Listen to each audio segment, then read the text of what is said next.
Hello pure and energetic souls, hope आप सब बहुत अच्छे होंगे। आज की वीडियो के अंदर हम बात करने वाले हैं कौन सी ऐसी 5 बातों को लेट गो करना बहुत ज़रूरी है अगर हम अपनी वाइब्रेशन को हाई रखना चाहते हैं, हाई वाइब्रेशन पे सदा वाइब्रेट रहना चाहते हैं।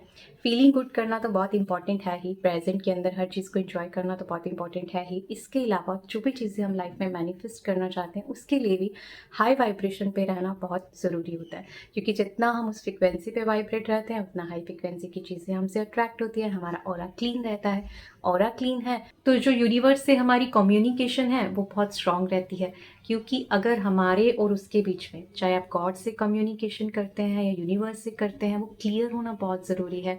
क्योंकि अगर हमारे और उसके बीच में बादल होंगे, बैरियर्स होंगे, लो एनर्जी होगी, तो हम अपनी बातें उन तक पहुंचा नहीं सकते, उनकी बातें हम खुद सुन नहीं सकते। इसलिए अपने ऑरा को क्लीन रखना, अपनी एनर्जी को क्लीन रखना इंपॉर्टेंट होता है, ताकि हम अपने मैसेज को ईजिली से और क्लियरली जो है वो ट्रांसफ़र कर सकें। बात करते हैं उन 5 बातों की, तो स्टार्ट करते हैं one by one. Let go to toxic content. कैसा कंटेंट आप कंज्यूम कर रहे हैं, स्पेशली म्यूज़िक। मेरा एक फ्रेंड है जो कि बहुत सैड म्यूज़िक सुनता था, क्योंकि मैंने उसको बहुत साल है, उसको पसंद था, मतलब सैड म्यूज़िक सुनना, मतलब सैड जो सॉन्ग होते हैं ना, उसकी लाइफ में कुछ ऐसा नहीं कि कुछ उसकी लाइफ में हुआ था, नहीं ऐसा कुछ नहीं, बस उसको पसंद थे वैसे सॉन्ग सुनना और वो बहुत सुनता था। तो मैंने उसकी लाइफ में बहुत आगे जाके देखा, जब उसके पास सब कुछ था लेकिन फिर भी वो खुश नहीं रहता था, फिर भी उसकी लाइफ में प्रॉब्लम्स चलती रहती थी। बच्चे थे, मतलब वाइफ थी, घर इतना अच्छा था, गाड़ी अपना, सब कुछ, मतलब अपनी शॉप, सब कुछ अपना, लेकिन स्टिल वो उदास रहता था और लाइफ में इतनी सारी सिचुएशंस आती थी। तो मैं जब अब देखती हूँ तो मैं रियलाइज़ करती हूँ कि वो कंटेंट कैसा कंज्यूम करता है, और उसकी वजह से उसने अपने ब्रेन को उस फ्रिक्वेंसी पे सेट कर लिया है, और वो वाइब्रेशन, वो हो रहा है उसका इतना स्ट्रांग हो चुका है कि वो ना चाहते हुए भी सॉरी, वो खुश नहीं रह पाता। मतलब उसकी लाइफ में कुछ ना कुछ चलता ही रहता है, फ्रिक्वेंसी ऐसी होने के कारण कुछ ना कुछ वो ऐसा अट्रैक्ट करता ही रहता है।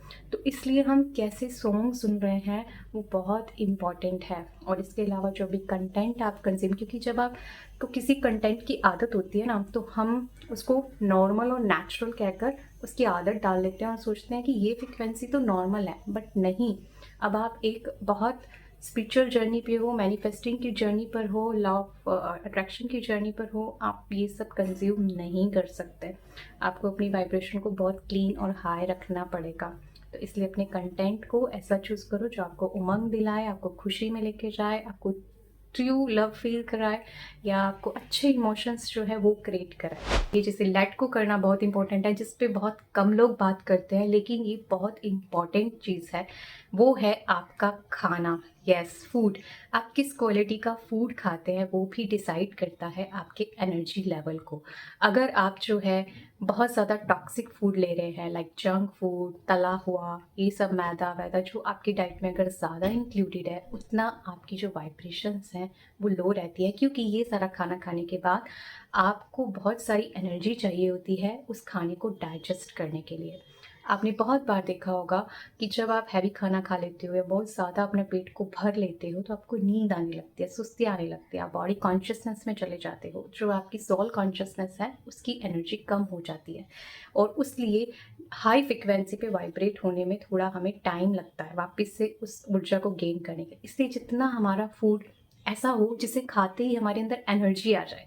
तो ऐसे बहुत सारे खाने हैं प्लांट बेस्ड डाइट पे, तो हम इंडियंस वैसे ही रहते हैं, लेकिन उसमें भी अगर हम जितना हो सके सात्विक फूड ज़्यादा लें, 60 to 70% भी अगर हम फोकस कर पाते हैं, ठीक है 30-40% आपको जो खाना है आप खाओ, लेकिन 60 to 70% हमें हेल्दी फूड, प्रोटीन वाला फ्रूट, जूस, वेजिटेबल को चूज़ करना चाहिए। वो खाने के बाद आप कुछ भी खाओ, 30-40%।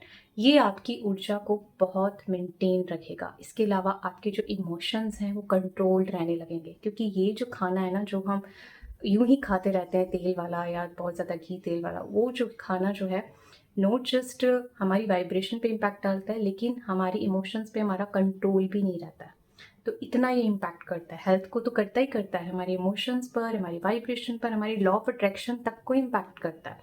इसलिए ज़्यादा से ज़्यादा अपनी डाइट पे हमें ध्यान देना है, और ये कोशिश करनी है, ये आपको खुद चेक करना है कि कौन सा खाने के, क्योंकि सबकी बॉडी अलग अलग होती है, कौन सा खाना खाने के बाद मुझे मेरे थॉट्स फास्ट चलते हैं, ठीक है। जैसे बहुत से लोग स्पिरिचुअलिटी में अनियन गार्लिक नहीं खाते हैं, क्योंकि अनियन गार्लिक खाने के बाद आपके थॉट्स जो है वो फास्ट चलेंगे ही, इसलिए वो लोग अवॉइड करते हैं जो स्पिरिचुअल जर्नी पर होते हैं। तो ऐसे वो आपको देखना है कि ऐसे कौन कौन से और फूड्स हैं जो आपके थॉट्स को बहुत ज़्यादा फास्ट कर देते हैं, ठीक है। तो वो आप चेक करेंगे और धीरे धीरे अपनी डाइट के अंदर अच्छी चीज़ों को इंक्लूड करें, क्योंकि जितने आपके थॉट्स स्लो डाउन होते हैं उतनी आपकी एनर्जी हाई होती है। जितने आपके थॉट फास्ट चलते हैं उतनी आपकी एनर्जी ड्रेन हो रही होती है।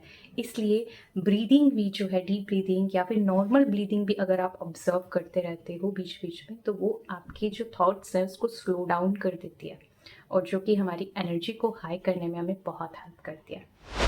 फिर नेक्स्ट है हमारे पास let go your toxic friend circle, या जो भी ऐसा ग्रुप है अगर आपकी लाइफ में जिनके पास बैठकर आपकी एनर्जी जो है वो ड्रेन हो जाती है। और कई बार जो है मतलब टॉक्सिक नहीं कहेंगे, वो वैसे ही नेगेटिव सोचते हैं या उनके बिलीफ सिस्टम्स हमारे से अलग हैं। तो कई बार होता है कि हम छोड़ नहीं पाते, ऐसा भी होता है। हमारे फैमिली मेम्बर्स हैं, रिलेटिव्स हैं या हमारे फ्रेंड्स हैं बहुत अच्छे, लेकिन नहीं छोड़ना किसी को भी नहीं है, लेकिन हम कम कर सकते हैं। एक चीज़ हमें और सीखनी है, वो है परिवर्तन शक्ति। कि मान लो कि हमारी फैमिली मेम्बर्स हैं या रिलेटिव में कोई है जो ऐसी नेगेटिव बातें करते हैं जिनसे हमारा मूड ऑफ हो जाता है या हम डाउन चले जाते हैं, तो हमारी ड्यूटी है कि हम अपनी उस शक्ति का यूज़ करके परिवर्तन करनी, चेंज करने की जो पावर होती है, उनके नेगेटिव को पॉजिटिव में चेंज करें। मतलब उनकी बातों को एक्सेप्ट ही नहीं करो, आप उनको चेंज करने की कोशिश नहीं, आप जो ये कह रहे हो ना, नहीं ये अच्छा है, ये ऐसा है, नहीं, आप उनको एक्सेप्ट नहीं करो बल्कि उनको पॉजिटिव करने की कोशिश करो। अगर वो नहीं होते तो ज़्यादा माथा नहीं मारो, अपना डिटैच होना शुरू कर दो। मतलब थोड़ा हाय हेलो किया, हाल चाल पूछ लिया, टू मच ज़्यादा कम्युनिकेशन नहीं। ऐसा फ्रेंड सर्कल ऐसे सोशल ग्रुप चूज़ करो जिनके पास बैठने से के बाद आपकी जो एनर्जी है वो हाई हो जाती है, जो अच्छे बिलीफ सिस्टम रखते हैं, अच्छी बातें करते हैं, अच्छी बातें करते हैं, पॉजिटिव बातें करते हैं। फिर नेक्स्ट है हमारे पास let go your grudges. It is so important. किसी की कमी कमज़ोरी पकड़ लेते हैं, किसी के ग्रजेस पकड़ के किसी के प्रति निंदा को पकड़ लेते हैं या फिर कोई हेट्रेट को पकड़ लेते हैं, उन्होंने ऐसा कहा था, ऐसा कहा था। ये जो सारी चीज़ें हैं ना, वो आपके और यूनिवर्स के बीच में जो बैरियर्स है ना वो लेकर आती है, ब्लॉकेज को लेकर आती है, क्योंकि आपका चैनल जब क्लियर नहीं हो पाता, इसलिए वो जो आप भेजते हो ना उसके बाद पॉजिटिव एनर्जी वो जाती ही नहीं है यूनिवर्स से, क्योंकि वो फिल्टर ही ऐसा आपने आगे लगा दिया होता है, तो कैसे जाएगी। It is so important to let go all the grudges. और इसके लिए जो एक्सरसाइज है वो है फॉरगिवनेस, जो आप होपोनोपोनो में भी करते हो। तो वो फॉरगिवनेस, उनको जितना जल्दी हो सके फॉरगिव करो, फॉरगेट करो, बात को क्लीन करो, क्योंकि बातें ना आएंगी, जब तक जीवन है बातें आनी ही है।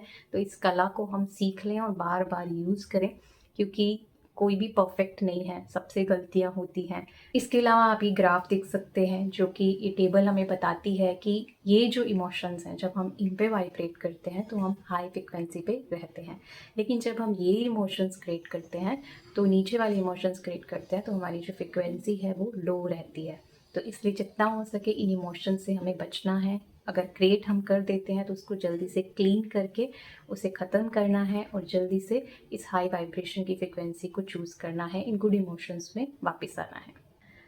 फिर लास्ट है हमारे पास let go your negative perception about your own self. Sometimes हम क्या क्रिएट करते हैं कि मैं तो हुई ही ऐसा, मेरा तो ये नेचर ही ऐसा है, मतलब मैं तो ये कर नहीं सकता, मुझे ये पसंद है। मतलब अपने आप में ही एक रिजिडनेस लगा देते हैं, एक टैग लगा देते हैं कि मेरे में तो ऐसा ही है, बहुत शाय हूँ, मैं बोल नहीं सकती, ठीक है, ऑडियंस के सामने, मेरे अंदर कॉन्फिडेंस नहीं है। ये जो सारे थॉट्स हैं ना, ये रिजिडनेस है, अटैचमेंट्स हैं अपनी ही ओल्ड बिलीफ सिस्टम से, अपने ही ओल्ड पैटर्न के साथ। ऐसे बहुत सारे अपने अंदर जो है वो डाल के रखे होते हैं।